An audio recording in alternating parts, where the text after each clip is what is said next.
India's allocation of the world economy when Britain anchored on its shores was 23%. By the time the British left, it was down to below 4%. Why? Simply because India had been governed for the benefit of Britain. That Britain drained a total of nearly $45 trillion from India during the period 1768 to 1938. At the same time, Britain's share of the world economy rose from 2.9% in 1700 to 9% in 1870 alone. Here's a small graph that will brief you about the economy of Bharat. India was so rich that most of the gold mines were located in India and was consumed the most in India only because of religious significance, royalty, and was called Sone ki Chiriya. Skipping the glorious history from Rajput Confederacy to illiterate Mughals, we will now look upon the economy of the Bharat in British Raj. One question that always comes to our mind was who was the first Britisher to come to India? He was John Midnall, a British explorer who first came to India on August 24th, 1608. Though the British first came to India to trade in spices, tea, silk, etc., it later became quite clear that they did not follow their original plan with the word. An English ambassador, William Hawkins, was dispatched to the Mughal court to obtain permission to build a factory in Surat.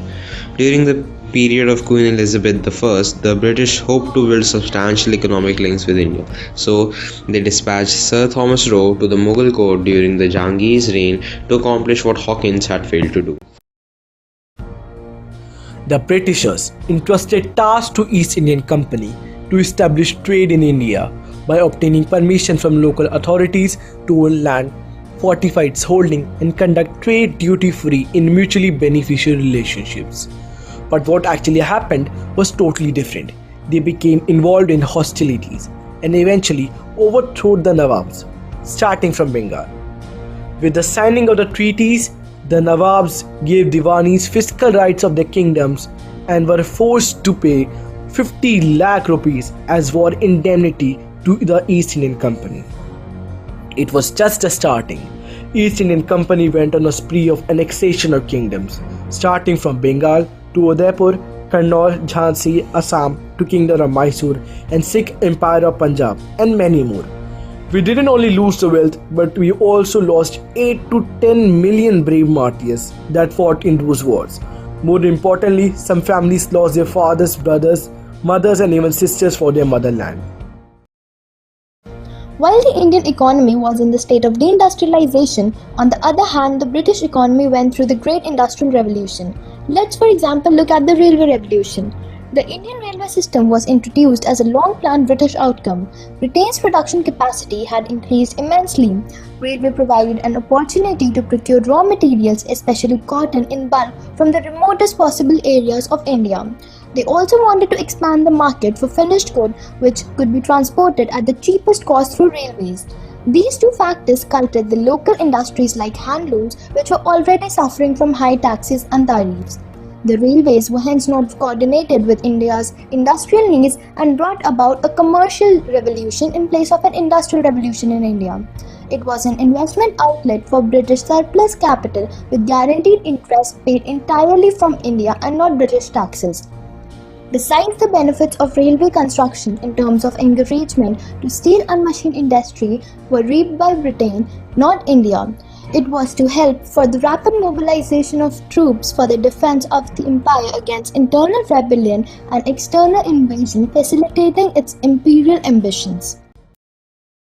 16th April 1853 was the date when the first rail ran in India by the British. The Britishers found their answer of easy communication and faster transportation in the form of railways. The Indian economy was on the brink of collapse and deindustrialization, whereas on the other hand, the British economy went through the Great Industrial Revolution. The textile industry was the automobile industry of the Middle Ages. Ironically, the Britisher used Indian raw material and exported the finished products back in India and to the rest of the world.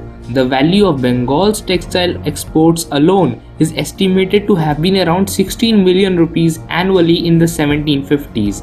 They stopped paying for textiles and silk in pounds brought from Britain, preferring to pay from the revenues extracted from Bengal and pushing the prices still lower. India had enjoyed a 25% share of the global trade in textiles in the early 18th century, but this was sadly destroyed by the British government. While it was contained to the period from 1914 to 1918, World War I hit the world like never before. It was one of the greatest watersheds of 20th century geopolitical history. Indian Army contributed a large number of soldiers to the British and helped them to win the war.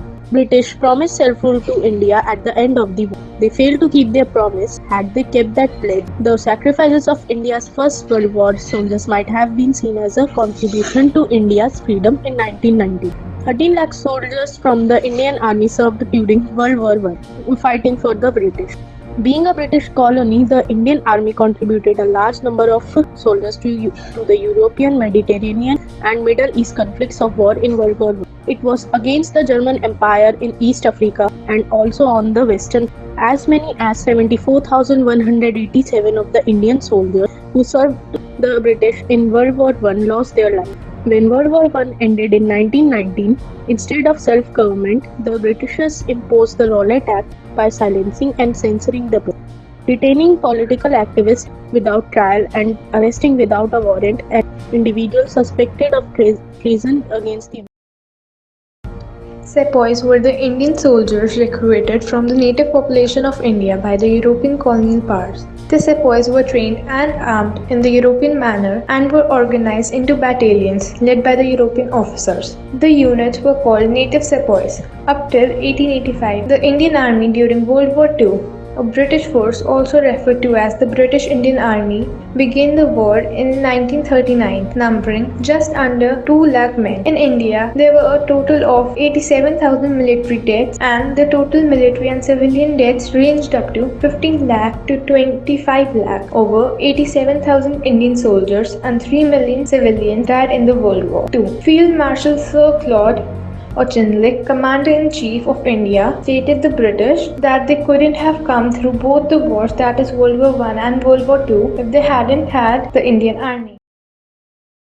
During all these times, when India was struggling to get its independence, in Britain, people like John Nicholson, who when found one Indian leader's pat on the ground in front of him, he correctly perceiving it as a serious insult, had the man manhandled to the ground and forced him to lick up his spittle.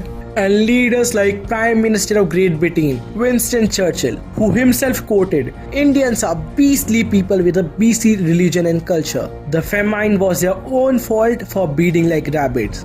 And when conscience-stricken British officials wrote to him pointing out that people were dying in British-induced famine, he previously wrote in the margins of the file, "Then why hasn't Gandhi died yet?" Many more like John Nicholson and Winston Churchill were considered national heroes in Britain.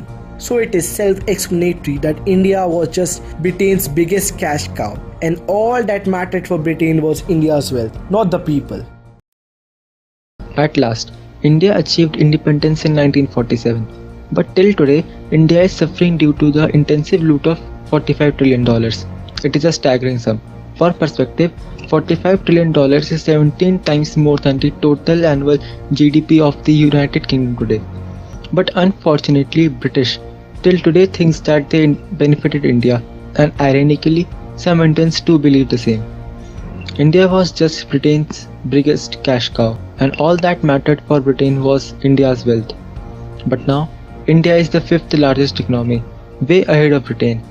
The East India Company that looted India is now owned by an Indian.